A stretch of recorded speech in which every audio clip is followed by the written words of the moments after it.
नमस्कार दोस्तों, स्वागत है आपका एग्जाम बूस्टर एसएससी चैनल पर। तो आज की वीडियो में अपन पढ़ेंगे लूसेंट का 14वां पार्ट, क्योंकि इससे पहले मैंने 13 पार्ट करा चुका हूं लूसेंट के, और मैं 1 बाय पेज से बिल्कुल एक एक क्वेश्चन करा रहा हूं। तो आपको बहुत हेल्पफुल होने वाले हैं, और आप लूसेंट को आगे खोल के बैठ जाइए। तो आपको उसमें से बस रिवीजन के तौर पर करते जाइए, क्योंकि मैं बिल्कुल हेडिंग वाइज क्वेश्चन करा रहा हूँ। इससे बाहर कुछ नहीं जाने वाला है इतिहास में। अभी अपना इतिहास चल रहा है, प्राचीन भारत निपट चुका है, मध्य भारत में आ चुके हैं। तो स्टार्ट करते हैं क्वेश्चन, क्योंकि बिना देरी किए चलो। महमूद गजनवी का भारत पर पहला आक्रमण कब हुआ था? बताइए दोस्तों, पहला आक्रमण कब हुआ था? पहला आक्रमण हुआ था 1027 ईस्वी में। कब हुआ था दोस्तों?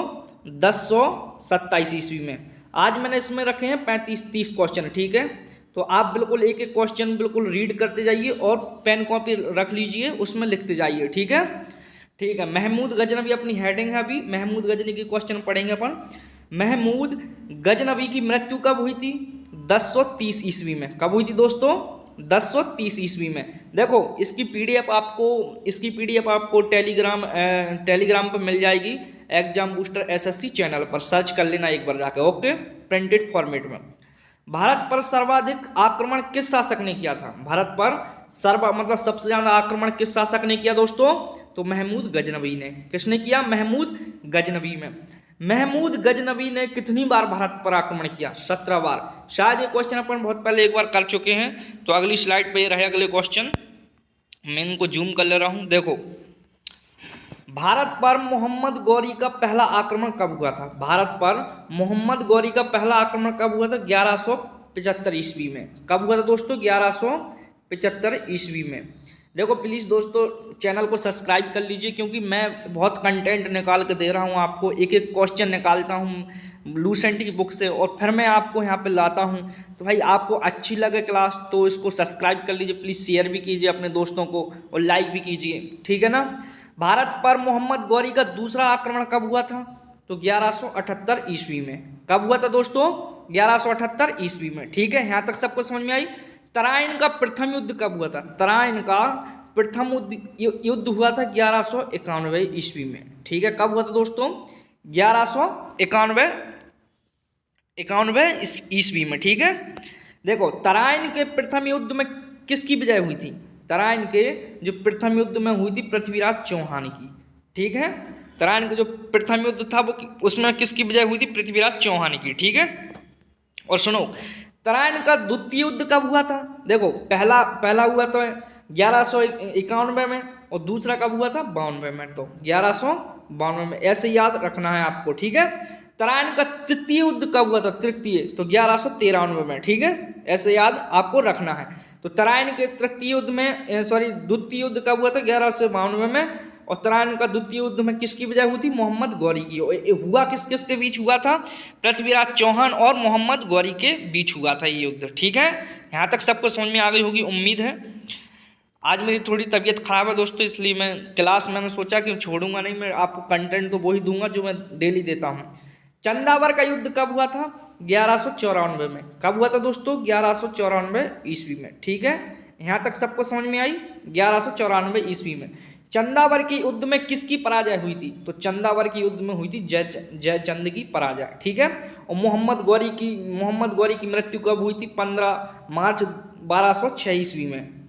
मोहम्मद गौरी की जब मृत्यु हुई थी तब कौन सी सन चल रही थी? 15 मार्च और 1206 ईस्वी में, ठीक है। यहाँ तक आपको बिल्कुल अच्छे से समझ में आ गया होगा दोस्तों। देखो, मैं आप बिल्कुल रिवीजन करते जाइए और पेन कॉपी रख लीजिए, उस पर लिखते जाइए, और इसको ना 1.5x की स्पीड में देखोगे तो और अच्छा लगेगा। आप ऐसे रिवीजन करते जाइए। मैंने इससे पहले 13 पार्ट करा चुका हूँ, तो 1 से लेकर 13 तक उनको भी देख लीजिए। और ये 14वां पार्ट है लूसेंट का, और लूसेंट को अपन एक एक पेज से लेकर बिल्कुल आखिरी पेज तक कराऊंगा आपको। तो बिल्कुल सब्सक्राइब कर लीजिए इस चैनल को, ठीक है। भारत में गुलाम वंश की स्थापना कब हुई थी? देखो, अब अपन आ गए हैं गुलाम वंश पर, ठीक है। अपन लूसेंट में आ गए गुलाम वंश। ये बिल्कुल हेडिंग काट के बैठ जाइए लूसेंट में आप, और यहाँ से आप क्वेश्चन पढ़िए। भारत में गुलाम वंश की स्थापना किसने की थी? कुतुबुद्दीन ऐबक ने। किसने की थी? कुतुबुद्दीन ऐबक ने, ठीक है। गुलाम वंश की स्थापना कब हुई थी? तो 1206 ईस्वी में। कब हुई थी दोस्तों? 6 ईस्वी में। ठीक है, ये गुलाम वंश की स्थापना हुई थी इस समय। ठीक है, यहाँ तक सबको समझ में आ गया होगा दोस्तों। ठीक है, कुतुबुद्दीन ऐबक। अब अपन पढ़ेंगे कुतुबुद्दीन ऐबक से जुड़े हुए क्वेश्चन। हेडिंग इसकी इस साइड रह गई है, तो अपन अगली स्लाइड पे देखते हैं। ठीक है, देखो एक सेकंड रुक जाइए। गुलाम वंश की स्थापना मैंने आपको बता दी 1206 में हुई, और कुतुबुद्दीन ऐबक से अब जितने भी क्वेश्चन बनेंगे मैंने वो सब क्वेश्चन रख लिए इसमें। ठीक है, तो देख तो अपन पढ़ते हैं, मैं इसको थोड़ा जूम कर लेता हूँ जिससे कि आपको अच्छे से दिखे। कुतुबुद्दीन ऐबक के जितने भी क्वेश्चन बनेंगे बहुत इंपॉर्टेंट क्वेश्चन रहते हैं दोस्तों। डायरेक्ट सीजीएल में, Delhi police, UP police, MP police में पूछे जाते हैं इनके क्वेश्चन। ठीक है, कुतुबुद्दीन ऐबक ने कुतुबुद्दीन ऐबक ने शासन कब शुरू किया था, मतलब इसने शासन कब शुरू किया था, इसने अपना कब्जा कब शुरू कर लिया था, तो 24 जून 1206 ईस्वी में। ठीक है, 24 जून 1206 ईस्वी में। यहाँ तक सबको समझ में आई।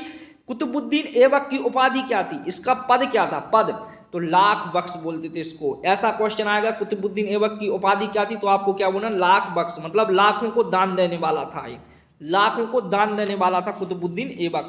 भाई दान देने वाला होगा तो ये भाई अच्छा व्यक्ति होगा, मुझे ऐसा लग रहा है। ठीक है, दिल्ली में कुतुब मीनार का निर्माण किसने करवाया था, दिल्ली में कुतुब मीनार है ना, जो वो किसने करवाया था निर्माण, कुतुबुद्दीन ऐबक ने। ठीक है, जो दिल्ली में कुतुब मीनार है ना, वो देखी हो आपने फोटो में देखी हो, या आप दिल्ली घूमने गए तो आपने देखी हो, तो किसने निर्माण करवाया था, कुतुबुद्दीन ऐबक ने। यहाँ तक सबको समझ में आया। कुतुबुद्दीन ऐबक की मृत्यु कब हुई थी, तो एक घुड़सवारी के समय घोड़े से गिरकर इसकी मृत्यु हो गई थी। अब क्वेश्चन पता कैसे पूछेगा, कुतुबुद्दीन ऐबक की मृत्यु कैसे हुई थी, ऐसा क्वेश्चन पूछेगा, कैसे हुई थी, तो भैया कैसे हुई थी, घुड़सवार घोड़े की सवारी कर रहा था तो वो शायद गिर गया था घोड़े पर से। ठीक है, कुतुबुद्दीन ऐबक की मृत्यु कब हुई थी, और मृत्यु कब हुई थी दोस्तों, बताइए जल्दी से, मृत्यु कब हुई थी, अगली स्लाइड में आपको पता चल जाएगा। कुतुबुद्दीन ऐबक की मृत्यु 1210 ईस्वी में हुई थी। कब हुई थी दोस्तों, 1210 ईस्वी में। ठीक है, 1210 ईस्वी में तो कुतुबुद्दीन की मृत्यु हो गई थी इस समय। अब आया था कुतुबुद्दीन के बाद कौन आया था, इल्तुतमिश। कौन आया था दोस्तों, इल्तुतमिश। इल्तुतमिश था कौन, कुतुबुद्दीन का गुलाम था। क्या था, दास था, दास, गुलाम था कुतुबुद्दीन का, कौन, इल्तुतमिश। ठीक है, तो देखो यहाँ पे लिखा भी है, इल्तुतमिश किसका दास था, कुतुबुद्दीन ऐबक का। किसका दास था तो दोस्तों, कुतुबुद्दीन ऐबक का। ठीक है, इल्तुतमिश ने राजधानी कहाँ स्थानांतरण की थी, जो इल्तुतमिश था ना, ये देखो क्वेश्चन कैसे पूछेगा, इल्तुतमिश ने अपनी राजधानी कहाँ स्थानांतरण की थी, तो लाहौर से दिल्ली। कहाँ की थी दोस्तों, लाहौर से दिल्ली। देखो मैं जहाँ पे टिक करता हूँ उसको देखते जाओ एक बार। तो इल्तुतमिश ने कहाँ से अपनी राजधानी स्थानांतरण की थी, लाहौर से दिल्ली। ठीक है, देखो मैं एक क्वेश्चन को इसलिए रिपीट करता हूँ जिससे कि आपको समझ में आए, मतलब आपके दिमाग में सीधा फिट हो जाए, दूसरी बार पढ़ने की आपको जरूरत ही नहीं पड़े। ठीक है, इल्तुतमिश को सुल्तान की वैद उपाधि किससे मिली, सुल्तान की वैद उपाधि, वैद, देखो वैद उपाधि, वैद मान समझ रहे हो, इल्तुतमिश मतलब वैद जो इलाज मिलाज भी कर देता था, जो जड़ी बूटियां था वो भी इनको दे, मतलब आती थी इसको, एक कौन सी जड़ी बूटी किस इलाज के लिए काम आती है, तो खलीफा से। तो भैया इल्तुतमिश को ये वैद की उपाधि किसने दी थी, खलीफा से। ठीक है, खलीफा ने दी थी, खलीफा से। तो कब दी थी, 1229 में। कब दी थी दोस्तों, 1229 ईस्वी में। ठीक है, यहाँ तक सबको समझ में आई मेरे प्यारे भाइयों। इल्तुतमिश की मृत्यु कब हुई थी, तो मृत्यु कब हुई थी, 1236 में। कब हुई थी दोस्तों, 1236 ईस्वी में इसकी मृत्यु हो चुकी थी। ठीक है, यहाँ तक सबको समझ में आई।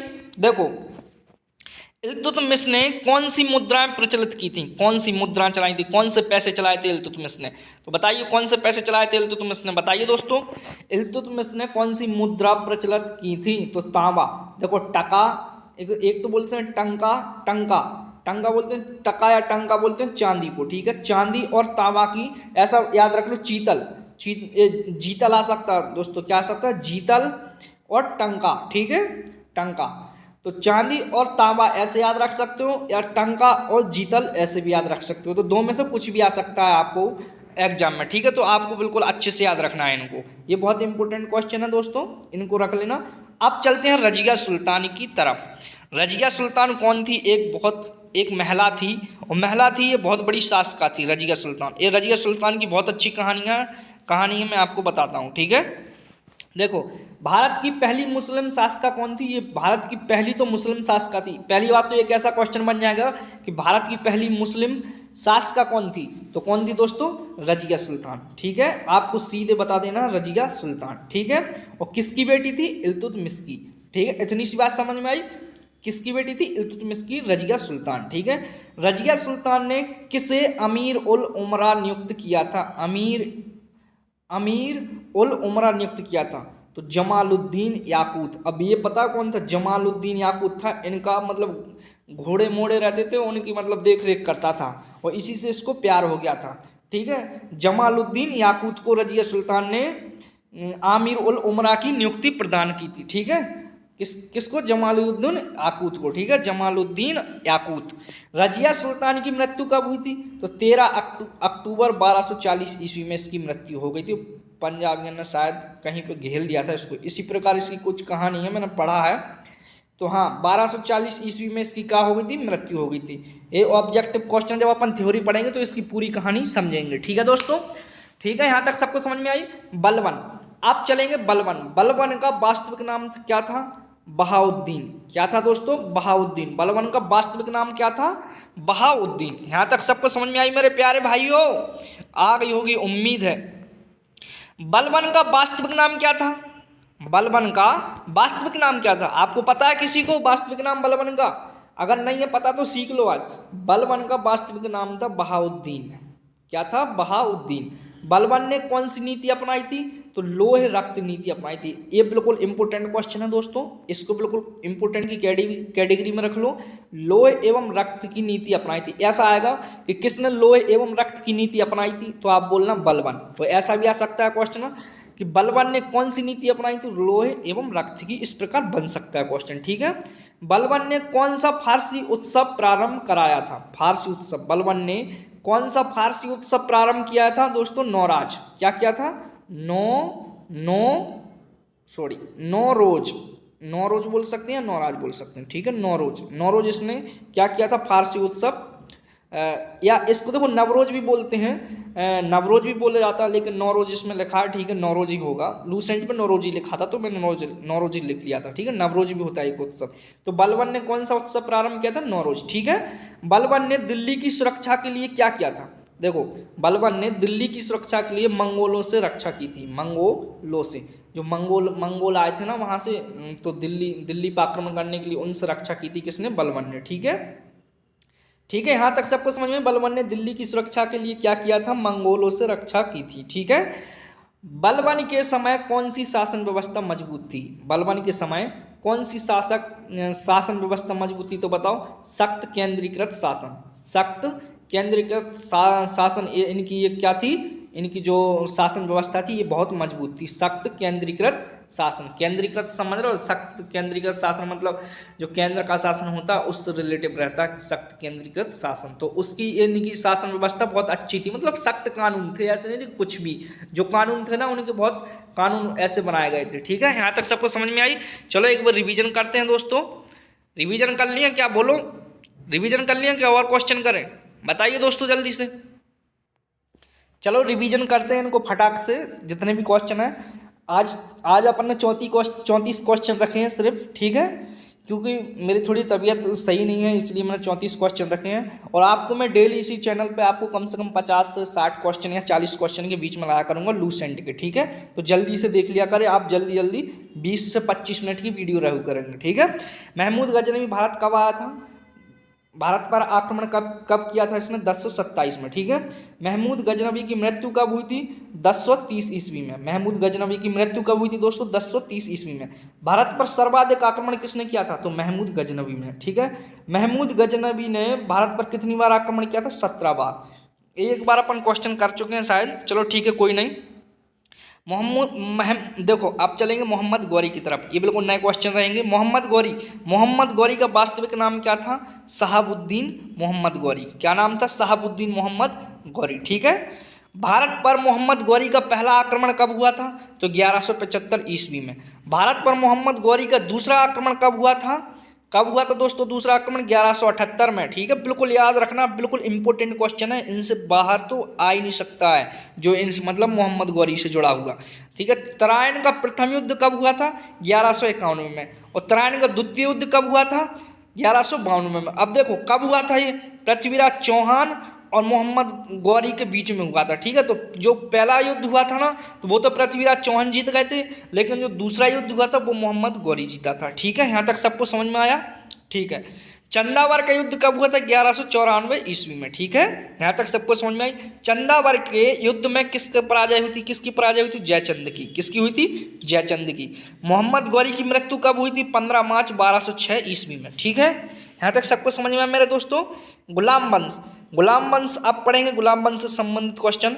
भारत में गुलाम वंश की स्थापना किसने की थी? कुतुबुद्दीन ऐबक ने। किसने की थी? कुतुबुद्दीन ऐबक ने। गुलाम वंश की स्थापना कब हुई थी? 1206 ईस्वी में। कब हुई थी दोस्तों? 1206 ईस्वी में। यहाँ तक सबको समझ में आई? ठीक है, उम्मीद है कि आपको बहुत अच्छे से समझ में आ रही होगी, और अच्छे से मैं रिवीजन करा रहा हूँ तो याद भी हो रहा है, तो मेमोराइज करो उन क्वेश्चनों को। ठीक है, गुलाम वंश की स्थापना कब हुई थी? 1206 ईस्वी में। ठीक है, और इसको सब्सक्राइब कर लीजिए यार, इतनी मेहनत से आपको सब कुछ लाते हैं तो थोड़ा समझा करें। हम भी तो मेहनत कर रहे हैं, तो आप भी मेहनत, एक सब्सक्राइब से आपका क्या जा रहा है? करो ना सब्सक्राइब, लाइक ठोको बढ़िया। कुतुबुद्दीन ऐबक ने शासन कब शुरू किया था? तो 24 जून 1206 ईस्वी में। कुतुबुद्दीन ऐबक ने शासन कब शुरू किया था? 24 जून 1206 ईस्वी में। ठीक है, कुतुबुद्दीन ऐबक की उपाधि क्या थी? तो लाख बख्श, मतलब लाखों को दान करने वाला। ठीक है, दिल्ली में कुतुब मीनार का निर्माण किसने करवाया था? कुतुबुद्दीन ऐबक ने। ठीक है, कुतुबुद्दीन ऐबक की मृत्यु कैसे हुई थी? तो मतलब घोड़े पर बैठ रहा था, घोड़सवारी करता था, तो घोड़े से गिर के इसकी मृत्यु हो गई थी। यहाँ तक मेरे को उम्मीद है सबको समझ में आ गई होगी। आइए सबको समझ में कि नहीं दोस्तों? बहुत अच्छा लग रहा है पढ़ने में। कुतुबुद्दीन ऐबक की मृत्यु कब हुई थी? तो 1210 ईस्वी में। ठीक है, इल्तुतमिश, अब पढ़ेंगे इल्तुतमिश से सारे क्वेश्चन। देखो कुतुबुद्दीन ऐबक के बाद इल्तुतमिश आता है। इल्तुतमिश कौन था? कुतुबुद्दीन ऐबक का गुलाम था, मतलब दास था। ठीक है, यहाँ तक ये बात समझ में आई? इल्तुतमिश ने राजधानी कहाँ स्थानांतरित की थी? तो लाहौर से दिल्ली। एक सीधा क्वेश्चन आता है। ठीक है, इल्तुतमिश को सुल्तान की वैद की उपाधि किसने दी थी? खलीफा से।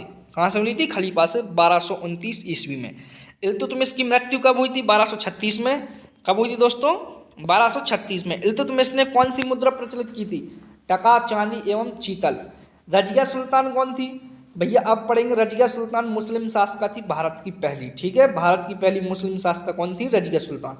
रजिया सुल्तान ने किसे अमीर उल उमरा नियुक्त किया? तो जमालुद्दीन याकूत को। ठीक है, रजिया सुल्तान की मृत्यु कब हुई थी? 13 अक्टूबर 1240 में। इतनी क्वेश्चन बनेंगे, मैंने सब रख लिए थे। अब पढ़ेंगे बलबन। बलबन का वास्तविक नाम था बहाउद्दीन। क्या नाम था? बहाउद्दीन। ठीक है, बलबन का वास्तविक नाम क्या था? बहाउद्दीन। बलबन ने कौन सी नीति अपनाई थी? लोहे एवं रक्त की नीति। बलबन ने कौन सा फारसी उत्सव प्रारंभ किया था दोस्तों? नौरोज। कौन सा? नौरोज या नवरोज। बलबन ने दिल्ली की सुरक्षा के लिए क्या किया था? मंगोलों से रक्षा की थी। मंगोलों से रक्षा की थी। बलबन के समय कौन सी शासन व्यवस्था मजबूत हुई थी? सख्त केंद्रीकृत शासन व्यवस्था। ठीक है दोस्तों, आप ये अपनी लास्ट स्लाइड थी। तो आपने, अगर आपको वीडियो अच्छी लगी तो एग्जाम बूस्टर एसएससी चैनल को सब्सक्राइब एवं लाइक एंड शेयर करें, और ऐसी वीडियो आपको पाने के लिए, अपन लास्ट तक बने रहने के लिए थैंक यू। और आप ऐसे वीडियो और पाने के लिए तो मुझे कमेंट कर दें कि भैया इस टॉपिक पे, मैंने देखो टॉपिक वाइज भी करा के रखा है, टॉपिक वाइज भी मैंने वीडियो डाल रहा हूँ, बिल्कुल इंपॉर्टेंट टॉपिक, एक बार देख लीजिए। तो आप ये भी बता देना कि हमको टॉपिक वाइज भी और भी वीडियो चाहिए, तो मैं और भी डाल दूंगा। आपको रिवीजन पे बहुत हेल्पफुल होने वाला है दोस्तों। तो जाइए एक बार इस पर चैनल पर जाइए, और टॉपिक वाइज नृत्य करा दिए मैंने, पंचवर्षीय योजना करा दी है, जनगणना करा दी है, और क्या कहते शास्त्रीय नृत्य करा दिए हैं, और क्या कहते मैंने और बहुत कुछ करा दिया इस पर। ठीक है दोस्तों, तो ठीक है, थैंक यू सो मच। इतना ही था आज के वीडियो में। अब मिलते हैं अगले वीडियो में। Thank you.